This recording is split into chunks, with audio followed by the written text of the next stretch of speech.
ওয়ামা উবাররিউ নাফসি ইন্নান নাফসা লাআম্মারাতুম বিসসু ইল্লা মা রাহিমা রাব্বি ইন্না রাব্বি লাগাফুরুর রহিম। ইউসুফ আলাইহিস সালাতু ওয়াস সালাম যখন জুলাইখা বলে, ইউসুফ তুমি আমার সাথে খারাপ কাজ না করলে কোনো আর রাস্তা নাই, সপ্তম তালা নিয়ে আসছে, সবগুলো তালা তোমাকে দিয়ে দিছি, ইউসুফ তুমি বাঁচতে পারবে না, বাঁচার কোনো তোমার অপশন নাই, কেউ তোমাকে বাঁচাইতে পারবে না।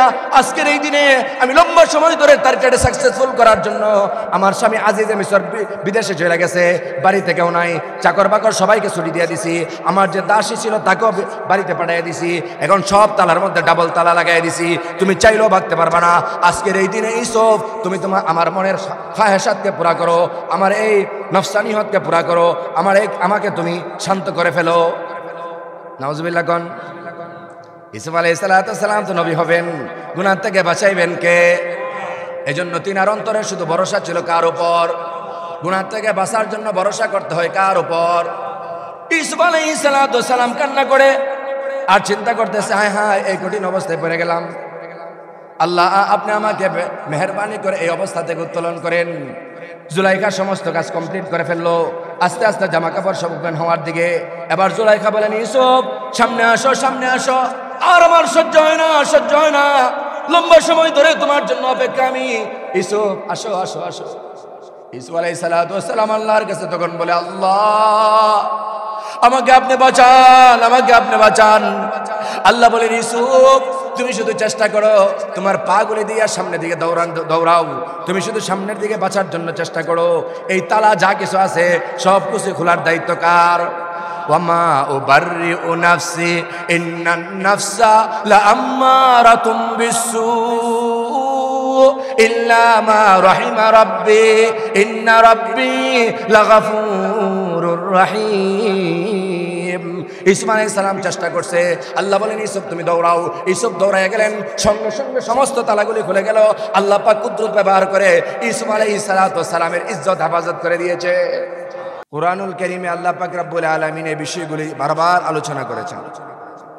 তাকওয়ার আলোচনা, আল্লাহকে ভয় করার আলোচনার ব্যাপারে আল্লাহ তাআলা কুরআনুল কারীমে কত আয়াত নাযিল করেছেন, এটার কোনো হিসাব করলে লম্বা সময়ের প্রয়োজন।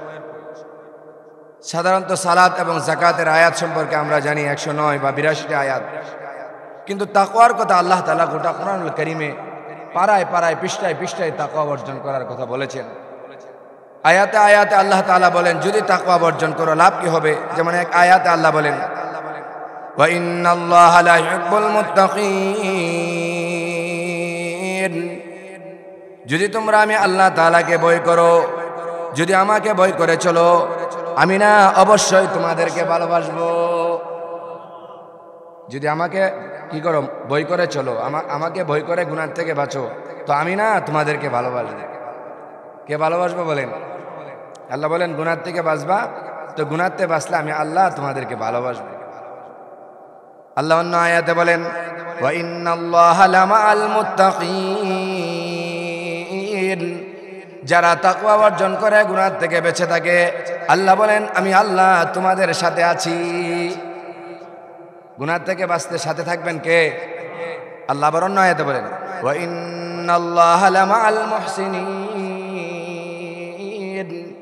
যদি গুনাহ থেকে বেঁচে থাকো, বান্দা গুনাহ থেকে বাঁচা বড় কঠিন, গুনাহ থেকে বাঁচা এত সহজ নয়, মনকে খারাপ কাজ থেকে বাঁচানো সহজ নয়। চাইলেই তুমি অন্যায় থেকে বাঁচতে পারবে না, চাইলেই তুমি অন্যায় থেকে বাঁচা বড় সহজ নয়।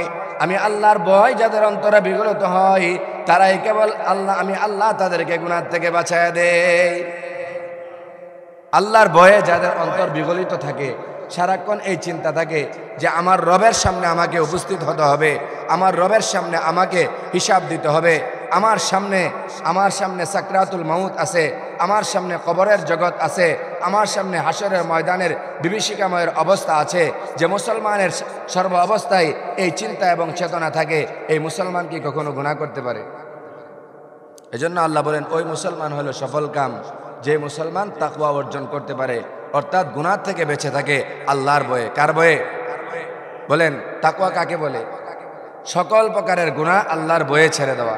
সকল প্রকারের গুনাহ কার ভয়ে ছেড়ে দেওয়া? আল্লাহর ভয়ে সকল প্রকারের গুনাহ ছেড়ে দেওয়ার নাম হলো তাকওয়া। যত ধরনের গুনাহ আছে, যত প্রকারের গুনাহ আছে, সকল প্রকারের গুনাহ ছেড়ে দিব একমাত্র আল্লাহর ভয়ে। বলেন কার ভয়ে? জান্নাত পাওয়ার আশায়। কি পাওয়ার আশায়? বলে আল্লাহকে ভয় করলে বিনিময় পাওয়া যাবে জান্নাত। বিনিময় কি পাওয়া যাবে? এই জন্য আল্লাহ বলেন ওয়া আম্মা মান খাফা মাকাম রাব্বিহি ওয়া নাহান নাফসা আনিল হাওয়া ফাইন্নাল জান্নাতা হিয়াল মাওয়া। বান্দা, তুমি যদি চাও গুনাহ থেকে বাঁচার জন্য, চেষ্টা তুমি যদি করে যাও, চেষ্টা ছাড়া তুমি গুনাহ থেকে বাঁচতে পারবা না। চেষ্টা ছাড়া তুমি গুনাহ থেকে বাঁচা সম্ভব নয়। এর জন্য তোমার অনেক চেষ্টা করতে হবে, অনেক কোরবানি করতে হবে। মন তোমার চাইবে গুনাহ করার জন্য, মন তোমার চাইবে যেভাবে ইচ্ছা সেভাবে চলার জন্য, কিন্তু তুমি যদি চেষ্টা করো তো আমি আল্লাহ তোমাকে গুনাহ থেকে বাঁচার জন্য তৌফিক দান করব। তাহলে চেষ্টা করলে আল্লাহ পাক রব্বুল আলামিন কি করবেন? গুনাহ থেকে বাঁচার সুযোগ করে দিবেন। কিন্তু চেষ্টা না করলে দিবেন কি? এজন্য আল্লাহ তাআলা বলেন তোমরা যদি চেষ্টা করো তো আমি আল্লাহ তাআলা বাকিটা পুরা করব। চেষ্টা করার দায়িত্ব কার? চেষ্টা করার দায়িত্ব আল্লাহ পাক রব্বুল আলামিন মুসলমানদেরকে, মুমিনদেরকে দিয়েছেন। এজন্য একজন মুমিন কখনো গাফেল থাকতে পারে না। আল্লাহর ভয় থেকে একটুখানি সময় একজন মুমিন গাফেল থাকতে পারে না।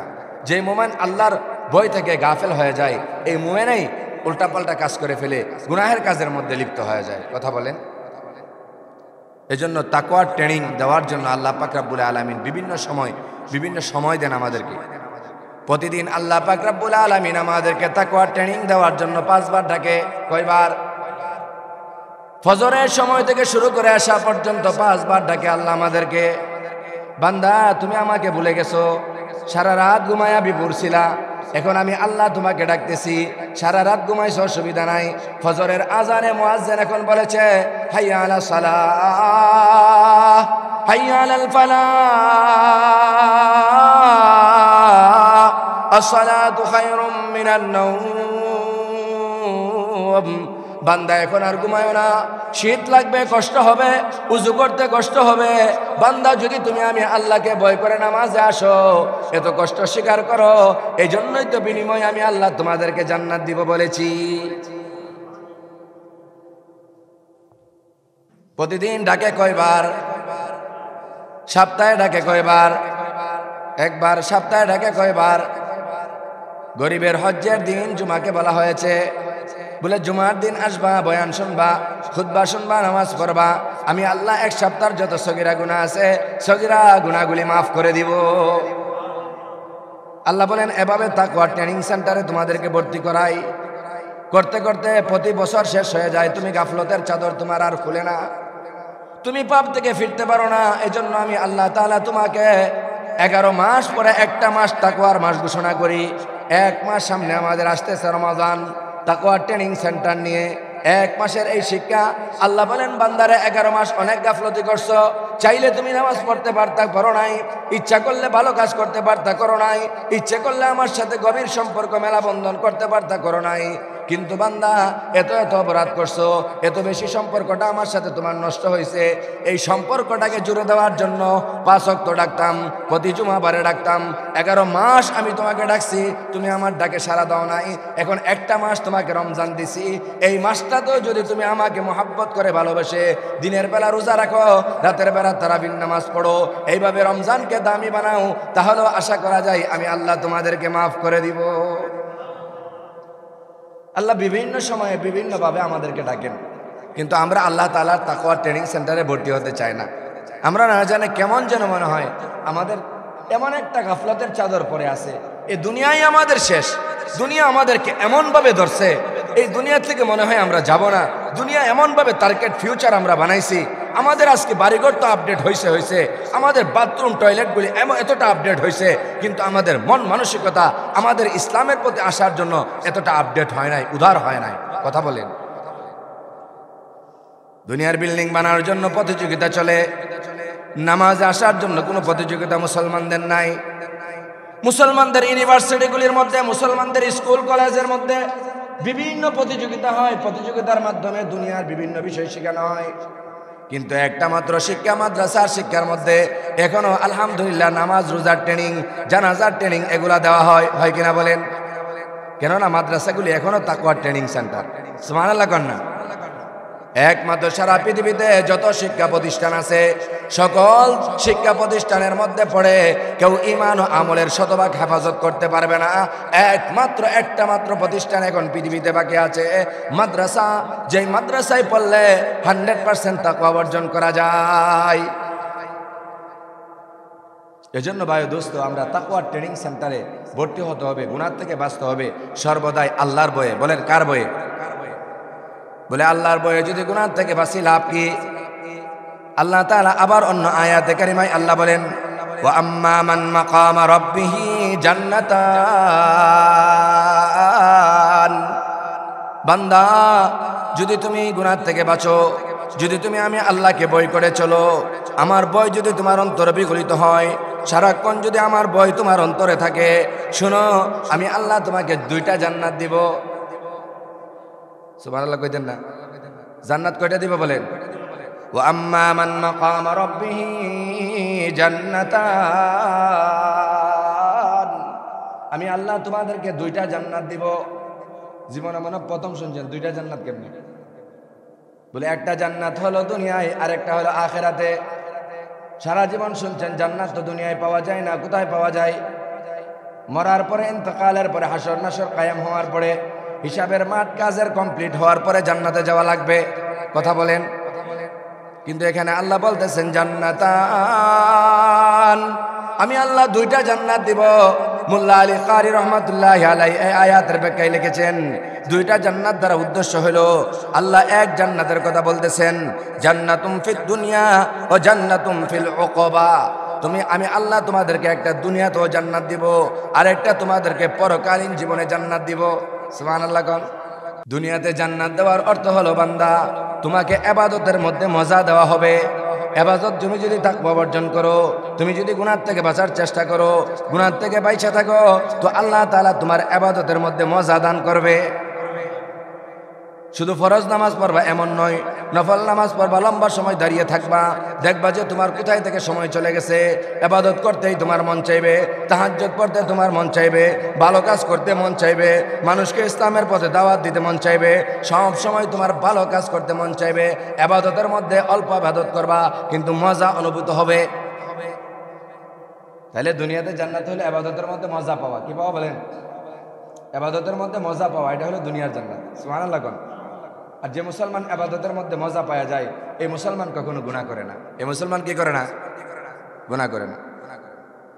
আর জান্নাতুল ফিল উকবা, আল্লাহ রাসূল সাল্লাল্লাহু আলাইহি সাল্লাম আবু হুরায়রার হাদিসের মধ্যে বলেন, আবু হুরায়রা বলেন, আন আবি হুরায়রা রাদিয়াল্লাহু তাআলা আনহু قال قال رسول الله صلى الله عليه وسلم لا يلج النار رجل بلا من خشية الله।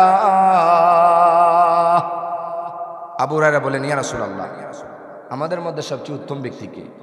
লা ইয়ালিজুন নার ওয়া রাজুলুন বালা মিন খাশিয়াতিল্লাহ। ওই ব্যক্তি, ওই বান্দা হলো উত্তম যে বান্দা আল্লাহর ভয়ে সারাক্ষণ কান্না করে। কার ভয়ে?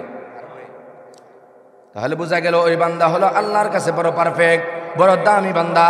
ওই দামি বান্দি, যেই বান্দা, যে বান্দি আল্লাহর ভয়ে সারাক্ষণ চোখ দিয়ে অশ্রু জড়ায়, হায় হায় আমার কি হবে, আমার কি অবস্থা হবে, কোন দিন ইন্তেকাল আসে আমি জানি না, কোন দিন আমি ইন্তেকাল করবো আমি জানি না, সুতরাং অন্যায় আমি করতে পারবো না, অপরাধ আমি করতে পারবো না, অপরাধ করলে আমার রবের দরবারে দাঁড়াইতে হবে, আল্লাহর কাঠগড়ায় আমাকে হিসাব দিতে হবে, সাকরাতের সময় আমার মওত অত্যন্ত খারাপ অবস্থায় হবে, কবরের করে আমি জান্নাতের বিছানা পাবো না, কবরের করে আমি জান্নাতের বিছানা পাবো না, জান্নাতের জানালা আমার কবরে ফিট করা হবে না, জান্নাতের পোশাক আমাকে পরিয়ে দেওয়া হবে না। এইভাবে চিন্তা যে মুসলমান করে, এই মুসলমান কখনো গুনাহ করতে পারে না। এজন্য ভাই দোস্ত, সর্ব অবস্থায় কান্না করা, গুনাহের জন্য বাঁকা কান্না করা, এটা বড় বিষয়। রাসূল বলছেন, কান্না না যদি আসে, চোখ দিয়ে যদি পানি না আসে, তাহলে তুমি কি করো? ওই বোকা, তাহলে কান্নার ভান ধরো। কমাস কম কান্না যদি নাও আসে, কান্নার ভান ধরো। কান্নার কি করো? কোথায় থেকে কানবে মুসলমান? কান্না করে, কান্নার অনেকগুলি প্রকার আছে, 7 প্রকার আছে কান্না। পেরেশানি মুসিবতে বস পড়লে মানুষ এত কান্না করে, জিজ্ঞাসা করি ভাই এত কান্না কেন করতেছেন? হুজুর ব্যবসা ছিল, 10 লক্ষ টাকার ব্যবসা পড়ে গেছে, 1 কোটি টাকার ব্যবসা পড়ে গেছে। হাউমাউ করে কান্দে, মিডিয়ার মধ্যে আমরা দেখি হাউমাউ করে কান্দে, হাউমাউ করে কান্না করে। বলে অবশ্যই কান্না করতে হবে, দুনিয়ার মালের প্রতি মহব্বত রাখা জায়েজ আছে, অসুবিধা নাই, কিন্তু এত কান্নার বন্ধ হয় না। এভাবে মানুষ পরীক্ষায় ফাঁস করলে অনেক সময় আনন্দের সময় কান্না করে কিনা? সন্তান যখন পরীক্ষায় 1 নাম্বার হয়, গোল্ডেন প্লাস পায় বাবা, তখন আনন্দ থাকে। ছেলে তখন তার বন্ধুদেরকে দেখায়, দোস্ত দেখো না আমি না গোল্ডেন প্লাস পাইছি, অটোমেটিকভাবে তার চোখ দিয়ে পানি আসে। এদিকে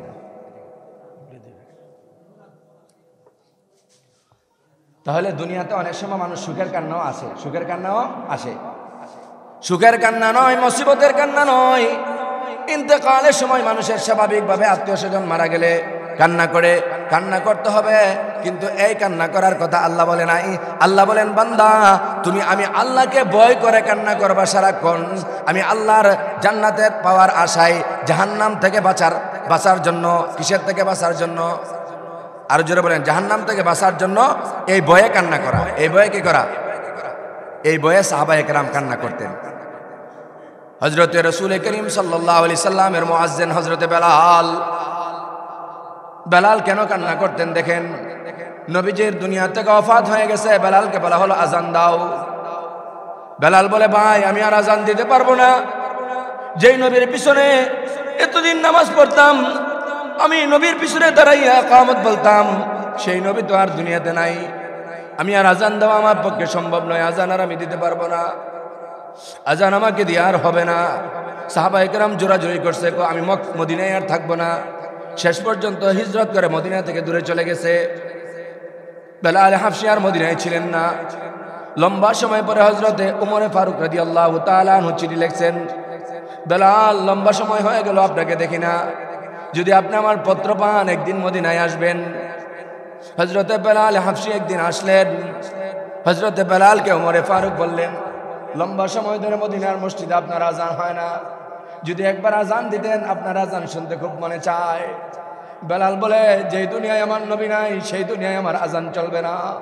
আমি আজান দিতে আমার কলিজা কেঁপে ওঠে, আমার রাসূল দুনিয়াতে নাই এটা আমি ভাবতে পারি না। হযরত উমর বলেন, বেলাল এটা আমার আদেশ, একবার হইলো আজান দেন। খলিফাতুল মুসলিমিনের আদেশ গ্রহণ করা এটা ওয়াজিব হয়ে যায়। বেলাল বলে, এখন যেহেতু বলছেন আজান দিব। বেলাল আজান দিছে।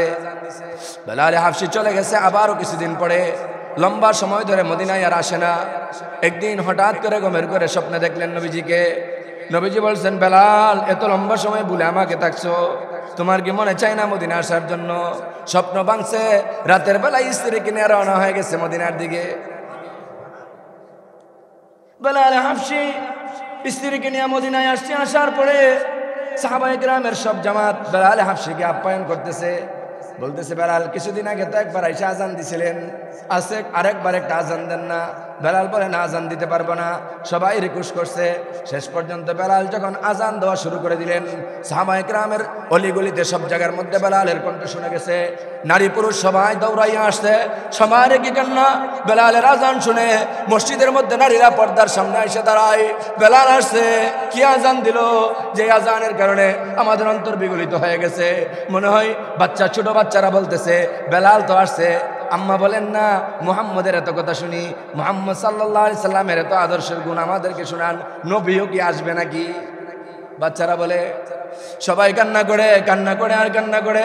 বেলাল আজান শেষ করলে সবাই বেলালকে ঘিরে ধরে, বেলাল কি আজান শুনাইলেন? বেলাল বলেন, এই আজান আমার পক্ষে তো নয়, আমার রাসূলকে স্মরণ করলে যখন আমি আজান দেই আমার অবস্থা তখন ঠিক থাকে না, আমি তখন মনে হয় কোথায় যাই আমি নিজেও জানি না। এটা হলো আল্লাহর ভয়। কার ভয়? রবের ভয়ে আজান দেওয়া, রবের ভয়ে নামাজ পড়া, রবের ভয়ে তেলাওয়াত করা, রবের ভয়ে জান্নাতের কাজ করা, রবের ভয়ে গুনাহ থেকে বাঁচা। রবের ভয়ে গুনাহ থেকে বাঁচলে আল্লাহ বলেন, বান্দা জান্নাতান ওয়া আম্মা মান মাকামা রাব্বিহি জান্নাতান, 2 জান্নাত দিব রে বান্দা, 2 জান্নাত দিব। একটা তো চিরস্থায়ী জান্নাত আসবা, দুনিয়াতে জান্নাত হইলো ইবাদতের মধ্যে মজা দান করব। ভাই দোস্ত, ভয় করতে হবে কাকে বলেন না? বলেন ভয় করতে হবে কাকে? আল্লাহ তাআলা বলেন যদি আমাকে ভয় না করো, ভয় না করে কবরে আসো। আল্লাহ বলেন ইয়া আইয়ুহাল্লাযীনা আমানুত্তাকুল্লাহ হাক্কা তুকাতিহি ওয়া লা তামুতুন্না ইল্লা ওয়া আনতুম মুসলিমুন। সূরা আলে ইমরানের 70 নম্বর আয়াত আল্লাহ বলেন ও দুনিয়ার মুসলমানেরা, ইয়া আইয়ুহাল্লাযীনা আমানুত্তাকুল্লাহ, ভয় করো আমাকে। কাকে বলেন? আল্লাহ কি বলতেছেন? ভয় করো আমাকে। কাকে? সুতরাং ভয় করব কাকে? আমরা ভয় করে দুনিয়ার পার্টিকে, দুনিয়ার মামলা হামলাকে, দুনিয়ার রাষ্ট্রপ্রধানকে, আমেরিকাকে ভয় করি, ইন্ডিয়াকে ভয় করি। আমরা মনে করি এখন রাস্তার যে অবস্থা, যে কোনো সময় ইন্ডিয়া আমাদের দেশটা দখল করে ফেলবে।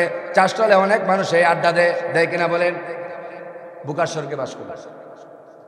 ইসলাম যদি জানতো, ইমান যদি জানতো, দর্শে হাদিসের তালিমে যদি বসতো, তাহলে জানতে পারতো গজওয়ায়ে হিন্দের ব্যাপারে রাসূল বলে দিয়ে গেছেন সামনে একটা যুদ্ধ আছে, এটার নাম হলো গজওয়ায়ে হিন্দ। এটার নাম কি বলেন? গজওয়াতুল হিন্দের মধ্যে মুসলমানদের বিজয় হবে। এই যুদ্ধ বেশি দূরে নয়। সুতরাং ইন্ডিয়া এখন আর পৃথিবীর কারোর সাথেই পারবে না। মুসলমানদের বিজয় সামনে সুনিশ্চিত। শুধু ঐক্য লাগবে। সারা পৃথিবীর মুসলমানরা এক আন্যাক হয়ে গেলে পৃথিবীর কেউ আর মুসলমানদেরকে থামাইতে পারবে না। সামনে গজওয়ায়ে হিন্দের মধ্যে মুসলমানদের বিজয় আল্লাহ পাক দান করবেন। আপনি বুঝেন না, এই জন্য আপনি বলেন।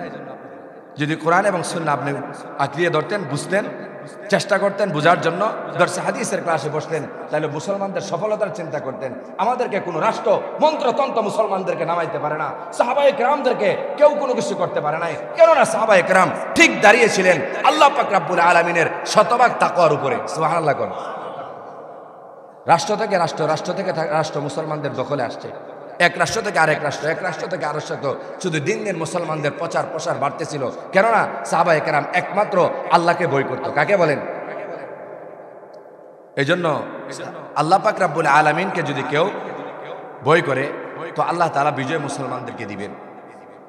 মুসলমানদের বিজয়ের সফলতা আল্লাহ পাক দান করবেন। এই জন্য বিজয়ের ব্যাপারে আল্লাহ তাআলার কাছে সাহায্য চাওয়া। মুসলমান কখনো দুর্বল জাতি নয়, বীরের জাতি। কিসের জাতি বলেন? কিন্তু শর্ত হলো তাকওয়া অর্জন করতে হবে। শর্ত কি হলো? এজন্য আল্লাহ বলেন ইয়া আইয়ুহাল্লাযীনা আমানুত্তাকুল্লাহ, আমি আল্লাহকে ভয় করো, হাক্কা তুকাতিহি, এমন ভাবে ভয় করো, ভয় করার মতো, যেমন ভাবে ভয় করলে আমি আল্লাহকে ভয় করা হবে, এমন ভাবে ভয় করো। তাহলে আল্লাহকে ভয় করলেই চলবে না, ভয় করার মতো ভয় করতে হবে, যথার্থ ভয় করতে হবে। শুধু মুখে বলে আল্লাহকে ভয় করি, হুজুর আল্লাহকে ভয় করি, মসজিদে আসলে দোয়ার মধ্যে কান্নাকাটি করি, কিন্তু দোয়ায় কান্নাকাটি করার পরে মসজিদ থেকে বের হয়ে গেলে গুনাহের মধ্যে লিপ্ত হয়ে যায়, তখন বোঝা গেল আল্লাহর ভয় নাই। কথা বলেন ঠিক কিনা? দুনিয়ার যত আকাম কুকাম আছে, যত অপরাধ অন্যায় আছে, সব খারাপ কাজ আপনি করবেন আর বলবেন আমি আল্লাহকে ভয় করি, নামাজ তো পড়ি, রোজা ওরা কি, জাকাত দেই, হজ করি। ভাই, রোজার দাবি হইল, নামাজের দাবি হইল, নামাজে ব্যক্তি গুনাহ করতে পারে না। কথা বলেন। তাহলে তুমি যদি নামাজি হও তুমি গুনাহ করো কেমনে? তুমি যদি হাজি সাহেব হও গুনাহ করো কেমনে? তুমি যদি জাকাত দেনাওয়ালা হও গুনাহ করো কেমনে? ইসলামের কাম যে ব্যক্তি করে সে ব্যক্তি নিশ্চয় আল্লাহকে ভয় করে, জান্নাত পাওয়ার আশাই করে। কথা বলেন ঠিক কিনা? আর জান্নাত পাওয়ার আশায় যদি কেউ কাজ করে সে ব্যক্তি কখনো গুনাহ করতে পারে না। জাহান্নাম থেকে বাঁচার জন্য সব সময় তার অন্তরে বিগলিত থাকে, হায় হায় আমি মিথ্যা বলতে পারবো না, আমি অন্যায় করতে পারবো না, আমি সুদের লেনদেন করতে পারবো না, ঘুষের লেনদেন করতে পারবো না, আমি মানুষের মনে কষ্ট দিতে পারবো না, আমি গীবত করতে পারবো না। চাষতলে বসে বসে আমি যদি গীবত করি আমার মূল্যবান ইবাদত বিনষ্ট হয়ে যায়, এমন গুনাহ হয় যেই গুনাহের কারণে আমার ইবাদত একেবারেই বরবাদ হয়ে যায়। গীবত করার কারণে ইবাদত কি হয়ে যায় বলেন না? যার অন্তরে আল্লাহর ভয় আছে সে কি কখনো অন্য মানুষের পিছনে দুষ্ত্রুটি বর্ণনা করে? কথা বলেন করে? করে কেন? আল্লাহর ভয় নাই, শয়তান তারে লাগাইয়া দিছে, শয়তান তোমার ব্যাপারে সাকসেস হয়ে গেছে। তুমি বুঝো না? যখন তুমি গীবত করো মনে করবা যখন তোমাকে দেয়া শয়তান অন্যায় করায়, চুরি করায়, অপরাধ করায়, ঘুষের লেনদেন করায়, সুদের লেনদেন করায়, যত খারাপ কাজ যখন তুমি করো তখন মনে করবা শয়তান এই মুহূর্তে তোমার সাথে আছে। কে আছে? ইন্নাহু লাকুম আদুকুম মুবিন। আল্লাহ বলেন শয়তান তোমাদের প্রকাশ্য শত্রু। আমরা বলি আল্লাহ প্রকাশ্য শত্রু কেমনে? শয়তানকে তো দেখা যায় না, তাকে তো আমরা চিনি না, তার রং জানি না, তার কালার কি আমরা বুঝি না। আল্লাহ বলেন বোঝার দরকার নাই, আমি আদম প্রকাশ্য শত্রু বলেছি। যখন ওই শয়তানি কাজ তোমাদের মাধ্যমে আসে, গুনাহের কাজ করতে তোমাদের মনে চায়, গুনাহের দিকে তোমাদের মন ধাবিত হয়, তখন ওই মনে করবা শয়তান তোমাদেরকে পাকড়াও করেছে।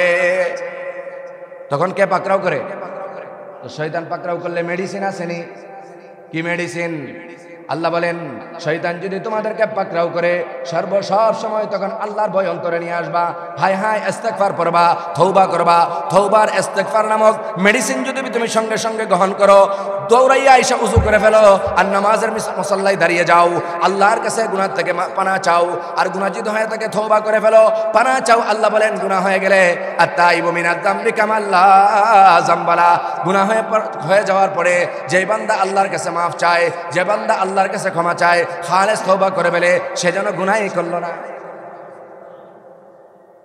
তাহলে মেডিসিন আছে কিনা আমাদের কাছে? মেডিসিন দিয়েছেন কে? আল্লাহ। মেডিসিন দিয়েছেন কে? উম্মতে মুহাম্মাদীর এত পাওয়ার, এত পাওয়ার, এত পাওয়ার, এত উম্মত কোটি কোটি বছর দুনিয়াতে আগে আসছে, তারপরও তারা আগে জান্নাতে যেতে পারবে না। মুহাম্মদ সাল্লাল্লাহু আলাইহি সাল্লাম আগে জান্নাতে যাবে, তারপরে সমস্ত নবীরা যাবে, তারপরে উম্মতের ভিতরে সর্বপ্রথম উম্মত হিসাবে হযরতে আবু বকর সিদ্দিক, সাহাবায়ে কেরামের জামাত যাবে, অর্থাৎ উম্মতে মুহাম্মদীই যাবে। আবু বকর সিদ্দিক তো উম্মত, কথা বলেন ঠিক কিনা?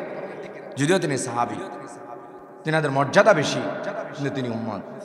তাহলে এই উম্মতের পাওয়ার এত বেশি কেন? এত বেশি কেন? নবী বলেন আমার উম্মতকে যেই মেডিসিন দেওয়া হয়েছে তওবা নামক, এই মেডিসিন পৃথিবীর আর কোনো উম্মতকে দেওয়া হয় নাই, একমাত্র আমার উম্মতকে দেওয়া হয়েছে। বান্দা গুনাহ করে ফেলছো, অত্যন্ত অপরাধ করে ফেলছো, এখন লজ্জিত হইয়া আমি আল্লাহর কাছে ক্ষমা চাও, আমি আল্লাহ তাআলা তোমাকে মাফ করে দিব। ঘটনা একটা শোনায়, মিশকাত শরীফের এক হাদিস। রাসূল করিম সাল্লাল্লাহু আলাইহি সাল্লাম বর্ণনা করছেন, বনি ইসরাইলের এক ব্যক্তি ছিল। এই ব্যক্তি যখন ইন্তেকালের সময় হয়েছে, সারা জীবন যত বছর হায়াত পাইছে, সারা জীবন হায়াতের জীবনটা উল্টা কাজ করছে, খারাপ কাজ করছে। কি কাজ করছে বলেন? এমন কোনো খারাপ কাজ নাই এটা করে নাই, যত ধরনের উল্টা পাল্টা আছে সব খারাপ কাজ করছে। আল্লাহর ভয়ে না, আল্লাহর ভয় নাই দেখে করছে। কথা বলেন, আল্লাহর ভয় থাকার কারণে সবসময় খারাপ কাজ করছে, না আল্লাহর ভয় উঠে গেছে তার দিল থেকে, এই জন্য করছে? 100% আল্লাহর ভয় তার দিল থেকে উঠে গেছে, কিন্তু ইন্তেকাল আগাই গেছে। অসুস্থ কখন ইন্তেকাল করবে, এই মুহূর্তে তো মানুষ সাধারণত একটু কঠিন অবস্থা হয়ে পড়ে না? আমরা যখন শেষ বয়সে আমাদের বাবা, আমাদের আপনজনরা যারা চলে গেছে, সাকরাতের সময় আমরা যখন সামনে ছিলাম, কঠিন অবস্থা হয় নাই? এই অবস্থা থেকে আমরা কেউ বাঁচতে পারবো? মুহাম্মদ রাসূলুল্লাহ সাল্লাল্লাহু আলাইহি ওয়াসাল্লাম বাঁচতে পারে নাই, তুমি কেমনে বাঁচবা? প্রশ্নই উঠে না। সুতরাং তোমাকেও এই সাকরাতের কঠিন অবস্থা শিকার হতে হবে। সাকরাতের চিন্তা তুমি করো না, আর তুমি দিব্য আরামে ঘুমাইতেছো। বনি ইসরায়েলের এই ব্যক্তি সারা জীবন পাপিষ্ট, গুনাহ করতে করতে করতে করতে জিন্দেগি শেষ করে ফেলছে। একটা চিন্তা করছে, হায় হায়, আমি যদি মরি আর আমার ছেলেরা যদি আমারে কবরে দেয়, তাহলে তো আমার লাশটা আল্লাহ পায়া লাইব, আমার এই বডির মধ্যে আল্লাহ আযাব দিব, এটা হইতে দেবো না। তো কি করবো? ছেলেদেরকে ডাকছে, সন্তানরা আমার আসো এদিকে, তোমাদেরকে একটা নসিহত করবো আজকে, গুরুত্বপূর্ণ ওসিয়ত। আমার তো যে কোনো সময় ইন্তেকাল হতে পারে, অবস্থা আমার ভালো না, দুনিয়ায় আমি ভালো কাজ করি নাই, আমার জন্য তোমরা লজ্জিত হইছো, তোমাদেরকে সারা জীবন শুধু আমি কষ্ট দিছি, জ্বালাইছি। বাবা হিসেবে যে আদর্শ আমার থাকা দরকার কোনোটাই আমার ছিল না, তবে যতটুকু সম্ভব তোমাদেরকে এভাবে রাখছি, কিন্তু আমি গুনাহ থেকে বাঁচতে পারতাম না, সারা জীবন অন্যায় অপরাধ করছি। এখন আমার এই রিকোয়েস্টটা তোমাদের রাখতেই হবে, সাবধান, এটা তোমরা কখনো ভঙ্গ করো না। ছেলেরা বলে, বাবা বলেন, কি বলবেন? এবার বনি ইসরায়েলের ওই ব্যক্তি বলে, সন্তানরা আমার শোনো, আমি যখন ইন্তেকাল হয়ে যাব, আমাকে কবর দেওয়ার দরকার নাই, আমারে কবরস্থ করার দরকার নাই, জানাজাও পড়ার দরকার নাই, আমাকে আমার এই লাশটাকে পুড়ে সারকার করে সালি বানাইবা। কি করবা? পুড়ে সারকার করে সালি বানাইবা। তো সালি বানাইয়া কি করব? তো সালিগুলা দুইটা কাজ করবা। কিছু সালি তোমরা কি করবা? তোমরা কিছু সালি বাতাস সাগরের মধ্যে ভাসিয়ে দিবা, সাগরের মধ্যে কি করবা? ভাসায় দিবা। আর কিছু সালি তোমরা আকাশের বাতাসের সাথে উড়াই দিবা, কিছু সাগরে আর কিছু বাতাসে। তাহলে আর আমার পাইব কই? আল্লাহ তো আমার বিচার করার জন্য পাইতো না। আসলে অন্তরে বই আসছে কার? কিছুদিন পরে লোকটার ইন্তেকাল হয়ে গেল। ইন্তেকাল হওয়ার পরে ইন্তেকাল হয়ে গেছে, আবার ফেরেশতাদের জামাতের ফয়সালা। একদল গেছে নেককার, আরেক দল বদকার, তারা তাদের ফয়সালা বাস্তবায়ন করবে। রব্বুল আলামিনের কাছে ফয়সালা চায়। সে দুনিয়ায় যে অপকর্ম করছে আমরা এগিয়ে আছি। এবার বদকার ফেরেশতারা বলে আমাদের দায়িত্ব কর্তব্য তাকে জাহান্নামের দিকে প্রেরণ করা, তাকে আর জান্নাতের দিকে প্রেরণ করার কোনো সুযোগ নাই। যে অন্যায় অপরাধ করে আসে, এত অন্যায় অপরাধ করার কারণে তাকে আর মাফ করার কোনো সুযোগ নাই। রব্বুল আলামিন ডাক দিয়ে বলে, ফেরেশতারা রে, ঠিক আছে তোমাদের দাবি ঠিক, কিন্তু আমার এই বান্দা ইন্তেকালের আগে চিন্তা করছে আমি আল্লাহ ধরাই তওবা করে, আল্লাহ বলেন তাকে আমি মাফ করে দেব। এজন্য ভাই ও দোস্ত, মাফ করার মালিক কে? উমরে ফারুক রাদিয়াল্লাহু তাআলা আনহুর জামানার একটা ঘটনা। হযরতে উমরে ফারুক রাদিয়াল্লাহু তাআলা আনহু কাছে এক যুবক থাকতেন। যুবক আসলেন, হযরতে উমরে ফারুক রাদিয়াল্লাহু তাআলা আনহু আয়াত পড়লেন, ওয়া আম্মা মান খাফা মাকাম রাব্বিহি জান্নাতান, আম্মা মান খাফা মাকাম রাব্বিহি জান্নাতান। আয়াতে কারিমা তেলাওয়াত করার পরে যুবকের অন্তরে বিগলিত হয়ে গেছে, যুবকের অবস্থা পরিবর্তন হয়ে গেছে। যুবক এমনভাবে কান্না ফুপিয়ে শুরু করে দিছে, যুবক শুধু কান্না করে, যুবক শুধু কান্না করে, সে কান্না করতেছে আর আল্লাহর ভয় চাইতেছে। এর মধ্যে বাড়িতে ফিরতেছে একদিন। কোথায়? পিছনে যত গুনাহ অন্যায় করছে উমরের কথা শুই না যায়, হায় আল্লাহ পাক রব্বুল আলামিন সেদিন বিচার করবে, যদি আমি গুনাহ থেকে বাঁচতে পারি তো আল্লাহ আমাকে জান্নাত দান করবে। ওই চিন্তা তার আসছে গুনাহের প্রতি, এবং সে তাকওয়ার জিন্দেগি গ্রহণ করতে চায়, সে আল্লাহর কাছে সাহায্য চাইতেছে। এমনই মুহূর্তে কঠিন অবস্থার শিকার হয়ে গেছে। রাস্তা দিয়ে পথ চলতেছে, এক মহিলার পাশে বাড়ি। এই মহিলার বাড়িতে আর কেউ না, শুধু এই মহিলা, সুন্দরী মহিলা। এই সুন্দরী মহিলা যুবককে বলে, আমি বড় অসুবিধায় আছে, আমার বাসায় চলো। যুবক বলে, কেন তোমার বাসায় যাবো? আমি যেতে পারবো না, আমার এই কাজটা না করলে কোনো তোমার মানুষ নাই। ইসলাম কি তোমাকে এ শিক্ষা দিয়েছে নাকি? খলিফাতুল মুসলিমিন উমর না বলছে মানুষ বিপদে বললে আগায় আসার জন্য? উমরের কথা বইলা ওই মহিলা আরো বিভিন্নভাবে ছলে বলে কৌশলে তারে ঘরে নিয়ে গেছে। যুবকরে ঘরে নিয়ে যাওয়ার পরে যুবককে বলে, যুবক অন্য কোনো কাজ নাই, দরওয়াজা গেট সব লাগাই দিছি। আমার উদ্দেশ্য হলো তুমি সুদর্শন পুরুষ, অনেকদিন ধরে টার্গেট করছি তোমার সাথে আমি আমার শাহওয়াত পুরা করব, আমি গুনাহের কাজ করব। আমার উদ্দেশ্য একটাই, এখন এই ঘরের মধ্যে কেউ নাই, তুমি আমার সাথে যা করার তা করতে হবে, না করলে তোমার অবস্থা খারাপ করে ফেলবো। যুবক এবার কান্না করে আল্লাহর কাছে বলে, আল্লাহ কঠিন অবস্থার মধ্যে আমাকে ফেলে দিলা, কিভাবে আমি বাঁচবো এই অবস্থা থেকে? যুবকের কাপড় খুলে টান দিয়ে দিয়ে মহিলা খুলে ফেলে। যুবকের কান্না বেড়ে যায়। যুবক আল্লাহর কাছে সাহায্য চায়। বলেন, গুনাহের অবস্থা তৈরি হলে সাহায্য চাইতে হবে কার কাছে? ইউসুফ আলাইহিস সালাম এই কঠিন মুহূর্তে সিচুয়েশনে যখন জুলাইখা তিনাকে আক্রমণ করছিল 7 তলার উপরে, বাঁচার জন্য সাহায্য চাইছিল কার কাছে? সঙ্গে সঙ্গে সাহায্য দিয়েছিলেন কে? আরো জোরে বলেন, সাহায্য দিয়েছিলেন কে? ওয়ামা উবাররিউ নাফসি ইন্নান নাফসা লাআম্মারাতুম বিসসু ইল্লা মা রাহিমা রাব্বি ইন্না রাব্বি লাগফুরুর রহিম। ইউসুফ আলাইহিস সালাম যখন জুলাইখা বলে, ইউসুফ তুমি আমার সাথে খারাপ কাজ না করলে কোনো আর রাস্তা নাই, 7ম তালা নিয়ে আসছে, সবগুলো তালা তোমাকে দিয়ে দিছি। ইউসুফ তুমি বাঁচতে পারবে না, বাঁচার কোনো তোমার অপশন নাই, কেউ তোমাকে বাঁচাইতে পারবে না। আজকের এই দিনে আমি লম্বা সময় ধরে টার্গেটে সাকসেসফুল করার জন্য আমার স্বামী আজিজে মিশর বিদেশে চলে গেছে, বাড়িতে কেউ নাই, চাকর বাকর সবাইকে ছুটি দিয়ে দিছি, আমার যে দাসী ছিল তাকেও বাড়িতে পাঠিয়ে দিছি, এখন সব তালার মধ্যে ডাবল তালা লাগাই দিছি, তুমি চাইলেও ভাগতে পারবে না। আজকের এই দিনে ইউসুফ তুমি তোমার আমার মনের খাহেশাতকে পুরা করো, আমার এই নফসানিহতকে পুরা করো, আমাকে তুমি শান্ত করে ফেলো। নাউজুবিল্লাহ কোন? ইউসুফ আলাইহিস সালাম তো নবী হবেন, গুনাহ থেকে বাঁচাইবেন কে? এজন্য তিনার অন্তরে শুধু ভরসা ছিল কার উপর? গুনাহ থেকে বাঁচার জন্য ভরসা করতে হয় কার উপর? ইউসুফ আলাইহিস সালাম কান্না করে আর চিন্তা করতেছে, হায় হায় এই কঠিন অবস্থায় পড়ে গেলাম, আল্লাহ আপনি আমাকে মেহেরবানি করে এই অবস্থা থেকে উত্তোলন করেন। জুলাইখা সমস্ত কাজ কমপ্লিট করে ফেললো, আস্তে আস্তে জামা কাপড় সব ওপেন হওয়ার দিকে। এবার জুলাইখা বলেন, ইউসুফ সামনে আসো, সামনে আসো, আর আমার সহ্য হয় না, সহ্য হয় না, লম্বা সময় ধরে তোমার জন্য অপেক্ষা আমি। ইউসুফ আসো, আসো, আসো। ইউসুফ আলাইহিস সালাম আল্লাহর কাছে তখন বলে, আল্লাহ আমাকে আপনি বাঁচান, আমাকে আপনি বাঁচান। আল্লাহ বলেন, ইউসুফ তুমি শুধু চেষ্টা করো তোমার পা গুলি দিয়ে সামনে দিকে দৌড়াও, তুমি শুধু সামনের দিকে বাঁচার জন্য চেষ্টা করো। এই তালা যা কিছু আছে সব কিছু খোলার দায়িত্ব কার?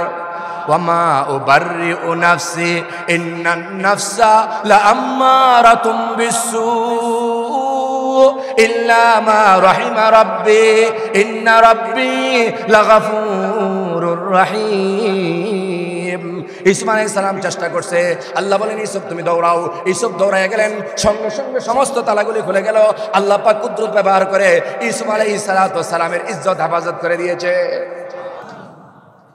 উমরের ঘটনা, ওই উমরের কথা শুনে ওই যুবক বিগলিত হয়ে গেছে, কেমনে আমি গুনাহ থেকে বাঁচবো? মহিলা তো আমার ধরে ফেলাইছে, মহিলা আমাকে এমন ভাবে ধরছে, কেমনে আমি বাঁচবো? মহিলা থেকে বাঁচার জন্য চেষ্টা করছে, চেষ্টা করার পরে আল্লাহ পাক রব্বুল আলামিন ওই যুবককে বাঁচায় দিছে। সুবহানাল্লাহ কোন।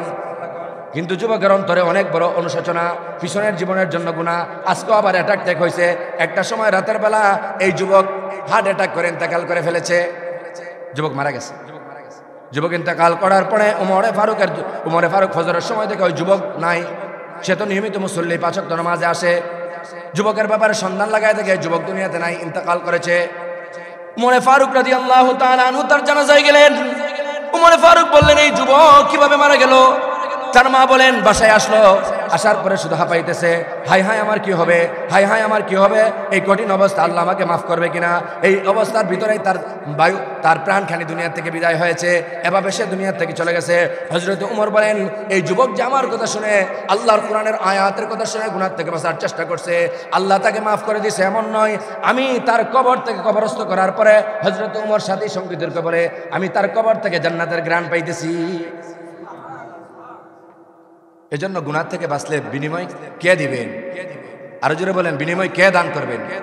কিন্তু বাঁচার জন্য চেষ্টা করা লাগবে কিনা? কাকে ভয় করে? জোরে বলেন, কাকে ভয় করে? আল্লাহ বলেন বান্দা যদি আমাকে ভয় করে গুনাহ থেকে বাঁচো, তাহলে বিনিময় আমি আল্লাহ তোমাদেরকে জান্নাত দান করব। বিনিময় কি দান করব? আর পরিপূর্ণ মুসলমান না হয়ে কবর আইসো না। ওয়ালা তামুতুন্না ইল্লা ওয়া আনতুম মুসলিমুন। পরিপূর্ণ মুসলমান হওয়ার উদ্দেশ্য কি? পরিপূর্ণ মুসলমান হওয়ার উদ্দেশ্য হলো বান্দা কবরে আসবো, কবর যে একটা কঠিন অবস্থা হবে এটা তুমি জানো, বুঝো, আলেমরা তোমাকে বুঝাইছে, তারপরও তুমি বাঁচতে পারো না, তোমার বাঁচার জন্য চেষ্টা হয় না কেন? তোমাকে কোন জিনিস তোমাকে বাধা দিছে? তুমি কি একবার চিন্তা করো না কত বড় বড় ব্যক্তি ছিল, ফেরাউন, নমরুদ, কারুন, সাদ্দাত, তাদেরকে আমি শেষ করছি, তারাও কেউ বাঁচতে পারে নাই আমার আযাব থেকে। তোমাকে কে রক্ষা করবে এমন কি ওয়াদা কেউ দিয়েছে? সুতরাং দেয় নাই। তুমি কি মনে করছো তুমি দুনিয়ার যে অপরাধ করো তোমার এগুলি রেকর্ড হচ্ছে না? আজকে আমরা মনে করি আমার একটা অপরাধ হলে চেয়ারম্যান সাহেব আমার মেয়ে একটা খারাপ কাজ করছে, কি আর করবেন, যে কোনো মূল্যে আমারে বাঁচান। 10 লাখ টাকা দেওয়া হলো আমারে বাঁচান, 5 লাখ টাকা দেওয়া হলো বাঁচান। চেয়ারম্যান কাছে বাঁচার জন্য চেয়ারম্যানের কাছে যায়, মন্ত্রীর কাছে যায়, এমপির কাছে যায়, অন্যায়কে থাপায় রাখার জন্য বিভিন্নভাবে। অনেক সময় ক্রাইম ফিকশনের লোকেরা, যারা মিডিয়ার ব্যক্তিত্ব, অনেক সময় মিডিয়ার লোকেরা অনেক মানুষের অপকর্ম ফাঁস করবে, বলে যে তোমার এই অপকর্ম দুর্নীতি আছে, ফাঁস করে দিবে। তো ফাঁস করে না, মানুষের কাছে আমার ইজ্জত মাইরো না, 20 লাখ টাকা দেবো, 1 কোটি দেবো, 2 কোটি দেবো, তারপর আমার ইজ্জত বাঁচাও। কি বাঁচাও? কেন? দুনিয়াতে আমি ভাইরাল হয়ে যাবো, আমাকে সবাই চিন্না ফেলবে, এমন কাজ আমি করছি, এটা আমি চাই না। এটাকে আমরা কেউ চাই? বাঁচার জন্য চেষ্টা করি না। আল্লাহ বলেন বান্দা দুনিয়ায় অন্যায় হয়ে গেলে, অপরাধ হয়ে গেলে বাঁচার জন্য এত কিছু করো, মানুষ যেন না জানে, এটাকে চুপানোর জন্য 1 কোটি 2 কোটি টাকা অফার দাও, এটার জন্য বাঁচার এত চেষ্টা করো। কিন্তু বান্দা তুমি যে গুনাহ করো, অন্যায় করো, এই অন্যায় অপরাধ মনে রাখবা পুঙ্খানুপুঙ্খানুভাবে নোট হইতেছে, এগুলির থেকে তুমি বাঁচতে পারবা না। সেই দিন আমি আল্লাহ তোমাকে পুঙ্খানুপুঙ্খানুভাবে তোমার আমল নামা তোমার হাতে ধরাইয়া দিব। সেই দিন দেখবা তুমি দুনিয়াত কোথায় বসে কি করতা, কোথায় কি করতা, দুনিয়াত ভাইরাল হওয়ার ভয়ে। ঠিক আছে, আমি আল্লাহ তোমাকে সুযোগ দিছিলাম, ইন্তেকালের আগ পর্যন্ত আমি চাইছিলাম, ইন্তেকাল হওয়ার আগ পর্যন্ত সুযোগ দিছিলাম, তুমি তওবা করো কিনা, ইস্তেগফার করো কিনা, মাফ চাও কিনা। কিন্তু তওবা ইস্তেগফার না করেই তুমি দুনিয়া থেকে আসছো। আজকে আমার কাছে কোনো আপোষ নাই, আজকে আমার কাছে কি নাই? আল্লাহ বলছেন, শেষ করে দিচ্ছি, ইয়া ওয়াইলাতানা মা লিহাযাল কিতাব লা ইউগাদিরু সাগীরাতাও ওয়ালা কাবীরা ولا كبيرة إلا أحصاها ووجدوا ما عملوا حاضرا ولا يظلم ربك أحدا يا ويلتنا ما لهذا الكتاب। এটা কেমন কিতাব? এই কিতাবে তো ছোট বড় কিছুই বাদ গেল না। হাই রে, দুনিয়ার যদি ভালো কাজ করতাম এত আজকে কঠিন অবস্থার শিকার হইতো না। আহা কি করলাম সেই দিন আফসোস করবা, কিন্তু কোনো কাজে আসবে এখন দুনিয়ার থাকা অবস্থায় আফসোস করলে কাজে আসবে কিনা? জোরে বলেন আসবে কিনা? এজন্য আল্লাহ বলেন ইয়া ওয়াইলাতানা মা লিহাযাল কিতাব লা ইউগাদিরু সগীরাতাও ওয়ালা কাবীরা। ছোট বড় যত গুনাহ করছো, যত অপরাধ করছো, অন্যায় করছো, সব সেই দিন তোমার আমলনামা তোমার হাতে দেওয়া হবে। তুমি পড়তে থাকবা আর দেখতে থাকবা। দুনিয়ার যেমনই ভাবে তোমার আনন্দের সময় তুমি রেজাল্টটা দেখো, তুমি হাস্য তামাশা করো, সেই দিনও যদি তোমার আমলনামা ভালো হয় তুমি হাসতে পারবা। সুবহানাল্লাহ কোন। আর আমলনামা যাদের খারাপ হয়ে যাবে সেদিন তারা বলবে ইল্লা ওয়াজাদু মা আমিলু হাদিরা ওয়ালা ইয়াযলিমু রাব্বুকা আহাদা। সেদিন আল্লাহ কারোর সাথে ইনসাফের ব্যতিক্রম আচরণ করবে না। যার আমলনামা যেমন পাইবা তার সাথে আচরণ তেমন করা হবে। কেমন করা হবে? কারণ ভালো কাজ করলেন আমলনামা ভালো হবে, কথা বলেন ঠিক কিনা? আর খারাপ কাজ করলে কি আমলনামা ভালো হবে? কথা বলেন ভালো হবে? এই জন্য গুনাহ থেকে বাঁচবো কাকে ভয় করে? হিসাব দিতে হবে কার কাছে? আমি দুনিয়ার যাই কিছু করি কেউ না দেখলো, দেখেন কে? এই বই যার অন্তরে থাকে। সোজা কথা একটাই কথা, আমাদের একটাই বক্তব্য, আমাদের হক্কানি রব্বানি উলামায়ে কেরামের বক্তব্য, ভাই গুনাহ থেকে বাঁচো, গুনাহ থেকে বাঁচো, গুনাহ থেকে বাঁচো। গুনাহ থেকে বাঁচতে পারলে আল্লাহ ওয়াদা দিয়েছেন ওয়া আম্মা মান খাফা মাকামা রাব্বিহি ওয়া নাহান নাফসা আনিল হাওয়া ফাইনাল জান্নাতা হিয়াল মাওয়া। যদি গুনাহ থেকে বাঁচতে পারো, আল্লাহর ভয়ে কান্না করতে পারো, তওবা ইস্তেগফারের জিন্দেগি গঠন করতে পারো, দুনিয়ার তো তোমার খুশখবরি আছেই আছে, আর আখিরাতে বিনিময় আমি আল্লাহ তোমাদেরকে জান্নাত দান করব।